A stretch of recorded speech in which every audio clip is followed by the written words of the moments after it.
Oh, what's up les potes, c'est le Skater is Alone et on se retrouve pour une nouvelle vidéo. On se retrouve pour une vidéo un peu spéciale, ce sera pas un tuto au lit ni base en skate. Ça va être un tuto, enfin plutôt un conseil, comment bien choisir ses chaussures et on va commencer là maintenant. Pouh conseil, alors c'est parti. Ça va être juste deux paires de chaussures que je vais vous montrer. Donc une que je prends pour skater, une autre que je prends justement plus pour skater parce que j'ai fait un test pour vous et j'en ai conclu un truc pas très cool. Donc c'est parti, donc première paire de chaussures, je vais vous montrer celles qu'il ne faut pas avoir et celles qu'il faudrait avoir pour commencer à skater ou pour skater tout simplement. Ce conseil s'adresse plutôt aux débutants, pour ceux qui ne savent pas choisir quelles chaussures choisir. Et on va commencer tout de suite avec des Pumas. Donc vous allez voir ici là, des belles petites Pumas.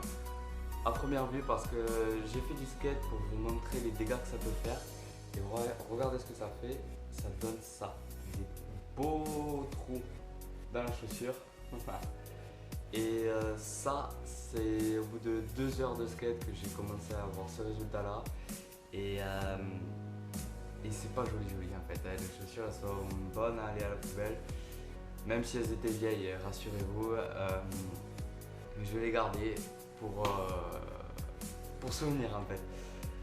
Donc celle-là, c'est les chaussures à pas avoir parce que vous voyez, je sais pas si vous voyez bien, ils ont de la toile super fine. Vraiment une toile super fine qui se déchire très vite et c'est pas bon du tout pour le skate. Et ça, faut pas le prendre du tout.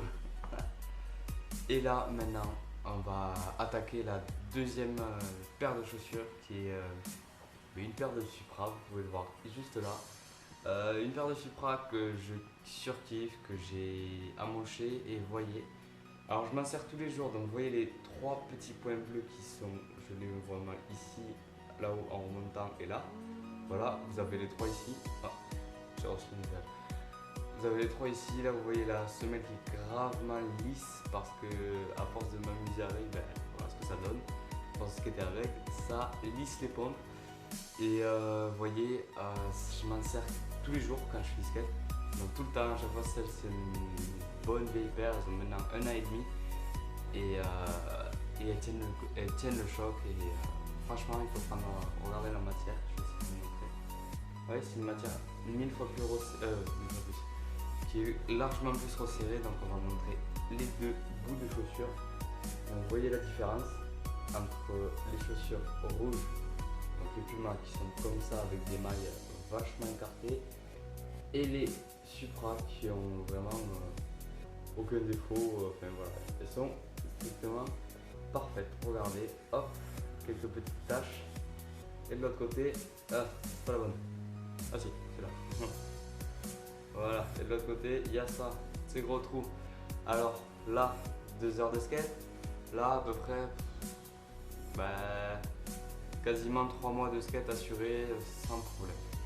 Si on en fait vraiment tous les jours ou toute la journée, il y a 3 mois de skate assuré et vraiment sans problème. Donc maintenant vous voyez la différence entre les bonnes et les mauvaises. Et du coup, voilà, j'espère que ce petit conseil vous aura aidé. Et si tu as aimé ça, n'hésite pas à foutre un like. Ça m'aidera à continuer, pardon, je commence à bugger. Ça m'aidera à continuer. Si tu me dis des trucs quelques trucs à améliorer, tu me dis dans les commentaires, il n'y a pas de souci. Et si tu veux, même ça c'est le must, tu peux t'abonner à ma chaîne si ça vraiment ça t'a plu. Et c'était le Skater is Alone. On se retrouve pour une prochaine vidéo. Allez, ciao!